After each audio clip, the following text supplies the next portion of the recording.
Okay, I want you to picture the most isolated place you've ever been. Maybe a cabin in the woods, maybe a long drive through nowhere. A place where silence has weight. Now imagine instead of leaving, you just stayed forever. In one building with 272 neighbors, same hallway, same elevator, same address. Yeah, when you say it like that, it sounds like a nightmare.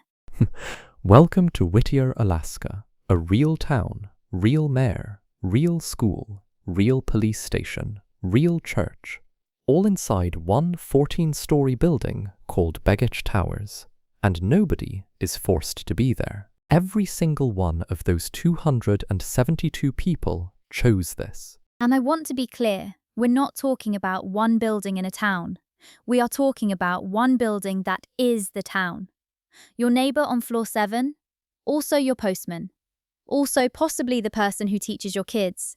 Possibly your doctor. Possibly your doctor, yeah. So how does this happen? How does an entire community end up living like this? It starts, like so many strange American stories, with the military. Cold War? Cold War, 1956. The US Army needed a secret supply route through Alaska. Ice-free port, hidden from radar, surrounded by mountains. Whittier ticked every box, so they built a fortress. Not just barracks, a full vertical city. 14 floors, bomb-resistant walls.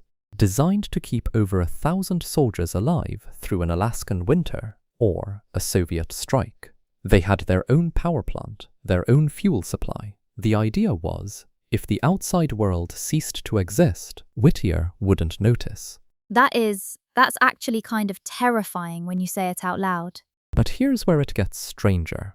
Right next door, the army built the Buckner Building. 6 stories, a bowling alley, a swimming pool, a cinema, a hospital, its own jail. At its peak, 1,000 soldiers lived inside without ever stepping outside. A bowling alley and a prison. In the same building. In the same building, 3 floors apart. Okay, sure. Alaska. When the military left in the early 60s, the Buckner Building was just abandoned, still standing today. This enormous crumbling shell right next to Begich Towers, broken windows, flooded floors, graffiti on the old cinema walls. People call it the Buckner Ruin. It looks like a post-apocalyptic film set. So you've got this thriving community on one side and a ghost building rotting next to it on the other. Every resident of Begich Towers looks out at it every single day. That's genuinely eerie. Like a warning they chose to ignore. A small group of civilians looked at this brutalist Cold War fortress and thought, yeah, this works. By 1974, they'd bought the whole structure. They renamed it Begich Towers after a congressman who vanished in a plane crash nearby and was never found. So the building is named after a man who disappeared, in a place you can only leave through a tunnel. Nobody picked up on that? Abba? Apparently not. Okay, so let's talk about daily life inside. Because I think people hear everyone lives in one building and picture something grim. A dormitory, a bunker, but it's more layered than that. Inside right now, apartments across 14 floors, a grocery store, post office, church in the basement, health clinic, police station, one room, no holding cell, laundromat, mayor's office, city hall, and a bed and breakfast on the top 2 floors run by a woman named June. June runs a bed and breakfast in the town, which is also the building she lives in, and the building her guests are staying in. She is simultaneously a resident, a business owner, and the entire hospitality industry, just June. That's incredible. What about the school? Connected by underground tunnel. The kids never go outside to get to class. Whittier gets nearly 200 inches of rain a year. Winds hit 60 miles an hour. Snow in meters, not inches. Going outside can be genuinely dangerous. The tunnels aren't a quirk. They're how the town functions. And the tunnel out of town, The only road closes completely at night. Every night, miss it, and you're staying until morning. Okay, that detail genuinely makes my chest tight. So why do people choose this? One teacher, Erica Thompson, described it like this. Some people love it because it's really social. Some love it because it's reclusive. Same building, same floor, same time.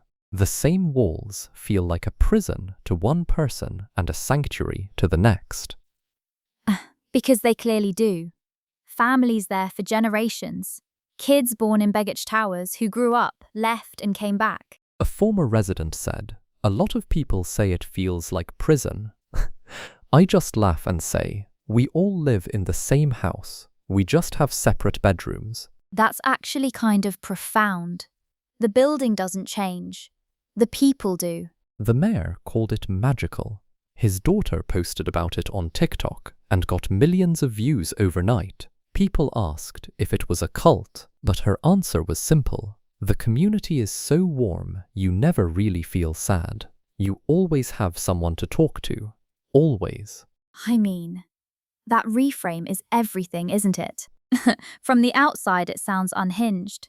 But the more you sit with it, it sounds like a very honest answer to a very difficult environment. These people didn't stumble into this life.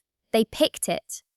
And here's the part that floored me. NASA has studied this place. Wait, what? Researchers have looked at Begich Towers for decades as the closest model on Earth to a permanent Mars colony. Sealed, self-contained, cut off for months at a time, and what they found, these people don't just survive it. High happiness, deep bonds, families choosing to stay for generations, not because they have to, because it works. What have we rawa once and maskell? It might be a blueprint for living off-planet. The first Mars colony might look a lot like a building in Alaska where June runs a bed and breakfast and the police station has no holding cell. The Cold War fortress, built to survive a Soviet strike, is a prototype for Mars colonization. Named after a man who vanished. Named after a man who vanished. That is a lot for one building to carry. So, could you do it? Live in Whittier? I want to say no, but honestly, knowing everyone, no commute, mountains out every window, a tunnel that shuts the world out at night, June's bed and breakfast 2 floors up. There's a version of that that sounds almost appealing. Almost. Almost. Tell us in the comments, could you live here? I genuinely think this splits people 50-50 and we want to know which half you're in. Whittier, Alaska. 272 people, 1 building, 1 address, and somehow home.